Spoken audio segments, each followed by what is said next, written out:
The wrestling world is a vast one and as such has a lot of people in its long history. However, there are some people who are so definitely worse than others that it's impossible to term them as anything other than degenerates. We don't mean Degeneration X, but wrestlers who have regularly broken the law or caused other issues through their horrible behavior. With that in mind, let's take a look at some of the worst humans in wrestling history.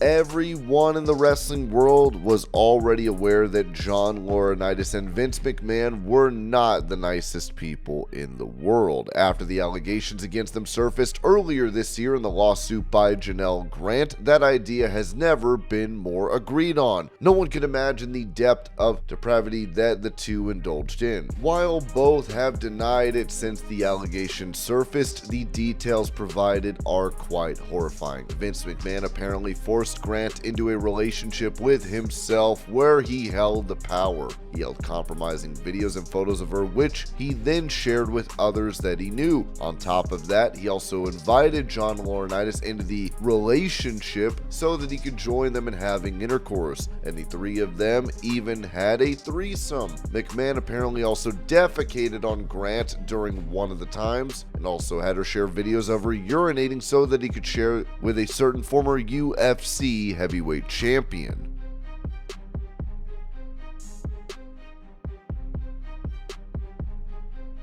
Starting this list off with JBL may be harsh given some of the other people on the list, but the man is universally known for having made the lives of multiple wrestlers hopeless backstage. Throughout his career, he's known for bullying other wrestlers to put them in their place, especially new wrestlers who didn't have the same influence as him. He was one of the stars who banned The Miz from the dressing room for dropping chicken crumbs in Chris Benoit's bag, even though he had not. He bullied multiple people, including Justin Roberts, who wrote about him and how he felt harassed by the star. He would bully Joey Styles too, getting to be so annoying that Styles punched him in the face. He is also the one who is credited with cutting off Michael Hayes' mullet. The star is also known for having attacked the Blue Meanie in reality during a brawl, but the Meanie got his own back later. Even Edge, Jeff Hardy, and Matt Hardy were not safe from him. Edge spoke about how JBL would enter the showers when a wrestler was there and then soaped them up. He did this to Edge, who made JBL feel awkward by offering the soap back to him. However, he's most hated for Mauro Ranallo. Given Ranallo's already poor mental health, the commentator was not able to take it and had to be moved to the NXT team from SmackDown to avoid the bully. He had a full-scale breakdown because of JBL.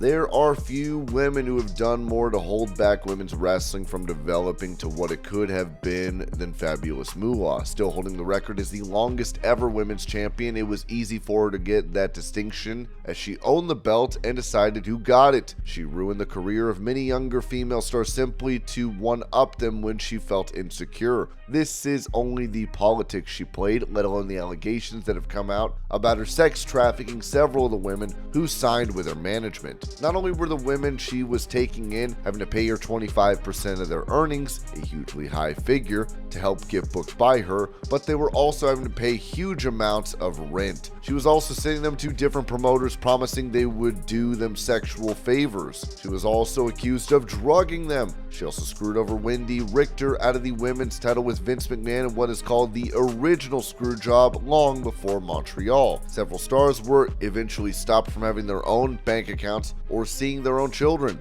Mad Maxine also described how she sent girls to promotions to be abused. Moolah did send girls out to the sky in Arizona and pimped them out. I actually spoke to him on the phone and asked him what he was looking for. He said, "If I'm spending all this money, you know what I want." That was part of Moolah's way of making money. She was just a bad person. Moolah didn't have a good bone in her body.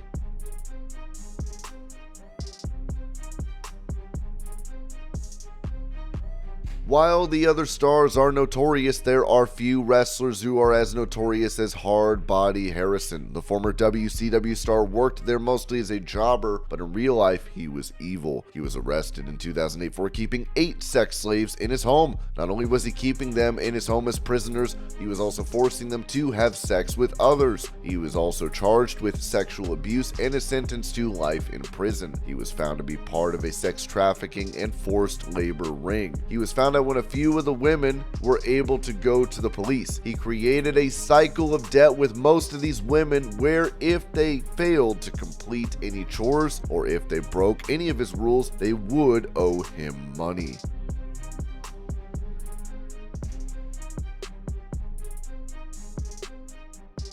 The speaking out movement was an eye-opening experience for most people in the wrestling world. There were several stars named which would be shocking for most fans. Of them, Velvetine Dream and Joey Ryan made some of the biggest splashes in the wrestling world. 17 different women came out and accused Joey Ryan of sexual assault and harassment. At first, he apologized for invading people's personal space, with even Joey Janela and Ryan Nemeth opening up about his abusive behavior. His contract with every different promotion was terminated, and in an hour-long video, Ryan responded by denying every accusation against him. He then filed a $1 million lawsuit against 3 of his accusers. He would file other lawsuits too, and has since dropped most of them. In 2021, he tried to make a comeback, but when it came out that was the case, the backlash saw the promoter cancel his appearance. He has since disappeared from the wrestling scene. As for Velvetine Dream, he is known for being one of the most talented stars in the company who apparently had his whole future in front of him until the allegations arose. In April 2020, before the speaking out movement, he was accused of sending indecent pictures to some underage children on Instagram. He denied it, and then new allegations came out in the speaking out movement where it was said that he sent explicit photos and texts to an underage fan. He was also accused of grooming. Eventually, he was released by WWE. He has since been arrested twice, with the first time being for battery and trespassing, while the second time was for charges of possession of drug-related items. The star has made a return to wrestling since then.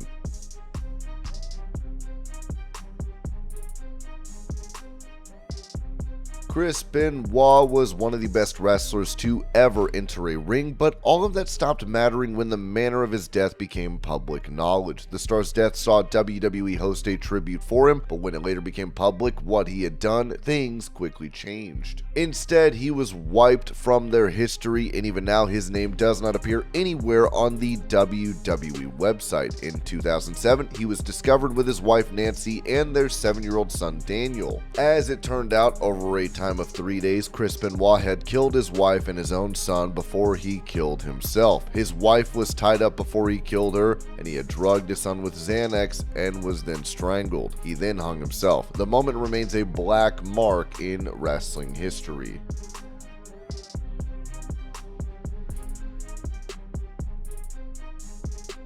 When it came to Chris Benoit or even Hard Body Harrison, they were either dead or punished by law. However, for Invader, there was no punishment, and if what he allegedly did is true, then he continues living his life without any guilt or horrifying actions. Bruiser Brody is known for being one of the most popular stars of the 80s. He was in the Puerto Rico promotion WWC, where he was asked by the Invader to step into the shower area to discuss business. There was a fight between the two stars after that, and there were no witnesses, but those who had seen them go in heard 2 screams loud enough for everyone there to be alerted. Tony Atlas ran to the shower and saw Brody bent over and holding his stomach while Invader held a bloody knife. The paramedics took forever to reach and help Brody, and he would eventually die. Invader was let go, and the courts never even called the witnesses who would have testified against him, as they lived outside Puerto Rico. He was let go for murder, and the prosecution didn't launch an appeal.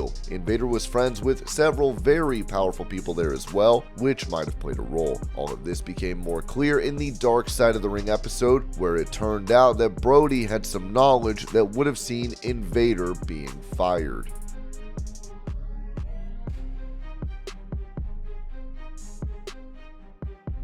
There are many men in wrestling who have gotten away with doing whatever they wanted, but there are very few who have done so, like Grizzly Smith, the late father of Jake Roberts and Rockin' Robin. In the Dark Side of the Ring and the Beyond the Mat documentary, it was revealed that Grizzly started to date a woman who had a 13-year-old daughter. He raped the child and got her pregnant. The baby was Jake Roberts. He then married the 13-year-old. He abused his son Jake regularly, and he was beaten up every night. Grizzly always told him he was ashamed of him as well. Jake also said that Grizzly's new wife also sexually molested him. Rockin' Robin also talked about how her father sexually abused her. He acted distant with her and then brought in one day and said that he loved her before abusing her. This lasted for 6 years. Robin was apparently abused from the age of 8, showing the depth of depravity.